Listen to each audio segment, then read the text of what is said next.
السلام علیکم دوستو، welcome to the horror story channel جنات کی دنیا۔ امید کرتا ہوں آپ سب خیریت سے ہوں گے۔ آج جو میں آپ سے شیئر کرنے جا رہا ہوں یہ ایک سچا واقعہ ہے جو ہمارے گروپ کے ایڈمن شیخ متین نے ہمارے ساتھ شیئر کیا۔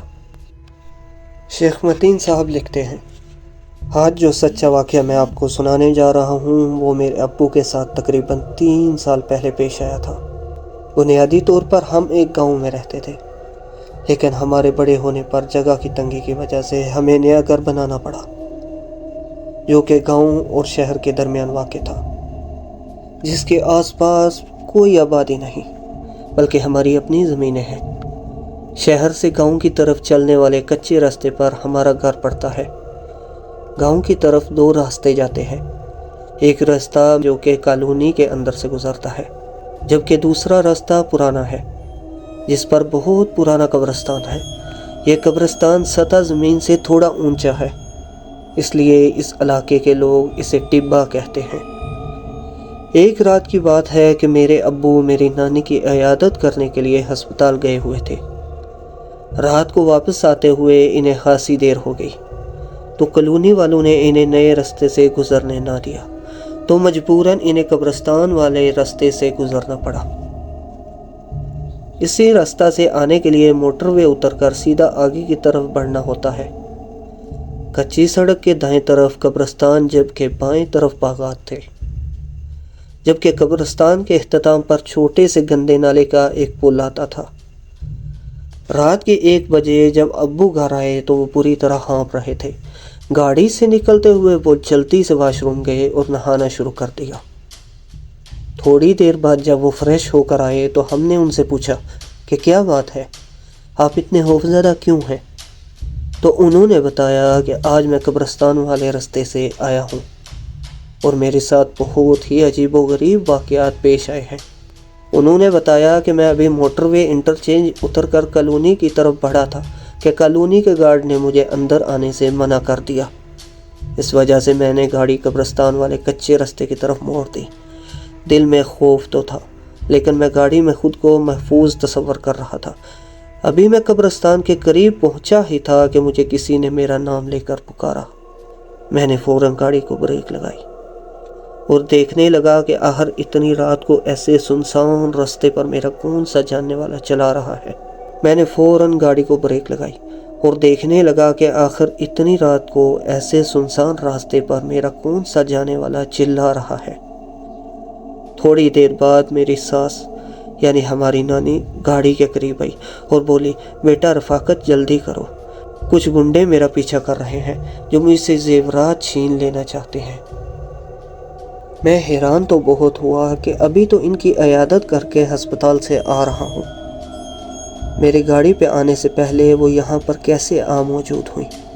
لیکن وہ جلدی سے گاڑی میں بیٹھ گئی اور دروازہ بند کر دیا اور مجھے بولی، گاڑی جلدی چلاؤ۔ میں نے بھی موقع کی نزاکت کو محسوس کرتے ہوئے گاڑی کی سپیڈ تیز کر دی۔ ابھی قبرستان کے بعد میں نالے کے پل پر پہنچا ہی تھا کہ میری نظر سیٹ پر پڑی، اس پر تمہاری نانی بیٹھی ہوئی تھی۔ کیا دیکھتا ہوں کہ وہ سیٹ بالکل خالی پڑی ہوئی ہے اور گاڑی میں کوئی بھی نہیں ہے۔ میں نے پیچھے مڑ کر دیکھا تو گاڑی کے پیچھے آگ کے شعلے اڑتے دکھائی دیے اور کسی کے کہکہوں کی آواز سنائی دی۔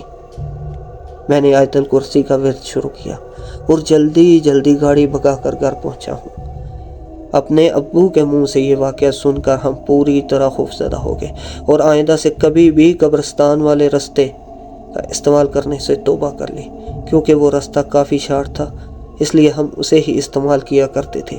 لیکن اس دن کے بعد ہم نے کبھی بھی اس راستے سے آنے کا رسک نہیں لیا۔ تو پہلے واقعے کا اختتام ہوا۔ آج کا دوسرا واقعہ جو ہمارے ساتھ پیش کیا ہے وہ یہ بھی ہمارے گروپ کی ایک ممبر ہیں۔ لکھتی ہیں کہ میرا نام سدرا میمن ہے اور میرا تعلق افغانستان کے ایک قبیلے سہار سے ہے۔ یہاں عیسائی زیادہ پائے جاتے ہیں، جس کی وجہ سے یہاں توہم پرستی بہت زیادہ ہے۔ تو چلتے ہیں واقعے کی طرف۔ واقعہ یوں ہے کہ ہمارے گاؤں کے ساتھ والے گاؤں میں کسی کے ہاں ایک بیٹا پیدا ہوا۔ یہاں پر ایک رسم ہے کہ بیری کے درخت کے پتے کاٹے جاتے ہیں اور ان کو جلایا جاتا ہے۔ اور پیدا ہونے والے بچے کے اوپر آگ کی دھونی دی جاتی ہے۔ خیر، یہ سب رسومات پوری کی گئیں۔ یہ دوسرے دن کی بات ہے کہ بچہ غائب ہو گیا۔ سارے گھر میں کوہرام مچ گیا۔ سب بچے کو ڈھونڈ رہے ہیں اور بچہ ہے کہ مل نہیں رہا۔ ایک دن کا بچہ تھا کہ کہیں جا بھی نہیں سکتا تھا۔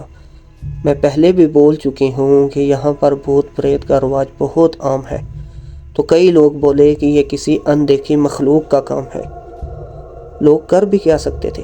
رو دھو کر صبر کر لیا گیا، لیکن رات کو عجیب و غریب واقعات ہونے لگے۔ کبھی بچے کے رونے کی آواز آتی تھی تو کبھی چیخنے چلانے کی۔ یوں ہاتھ پر ہاتھ رکھ کے بھی نہیں بیٹھ سکتے تھے، سو انہوں نے کسی بزرگ بابا سے بات کرنے کی ٹھانی۔ ایک مسلمان بزرگ بابا سے بات طے کی گئی۔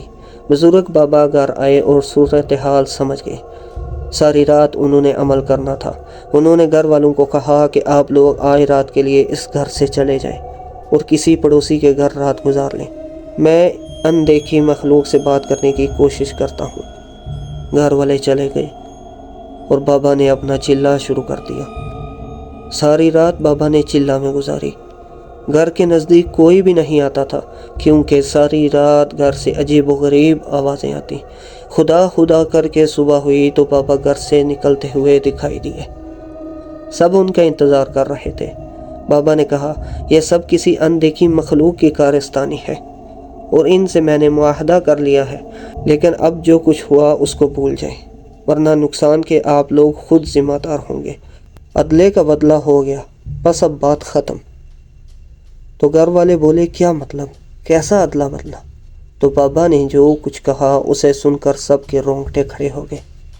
بابا بولے کہ جس بیری سے تم لوگوں نے پتے توڑے تھے وہ رات کا وقت تھا، تو جنات کے بچوں کو تکلیف ہوئی اور ان میں سے ایک گر کر مر گیا، تو جنات نے بدلہ لینے کی ٹھانی اور انہوں نے تم لوگوں کو ایک دن کے نومولود بچے کو اٹھا کر گٹر میں پھینک دیا اور ان کا بدلہ پورا ہو گیا۔ اب اس واقعے کو بھول جاؤ، کیونکہ جنات کا کوئی بھی کچھ نہیں بگاڑ سکتا۔ یہ سن کر سب چیخیں مارنے لگے اور روتے ہوئے سب واپس بھاگے۔ جب گٹر کے پاس پہنچے، گٹر کا ڈھکن ہٹایا گیا تو واقعی وہ معصوم بچہ گٹر میں تیر رہا تھا۔ بچے کی ماں بے ہوش ہو گئی۔ اس کو ہسپتال پہنچایا گیا اور بچے کو گٹر سے نکال کر صاف کیا گیا اور دفن کر دیا گیا۔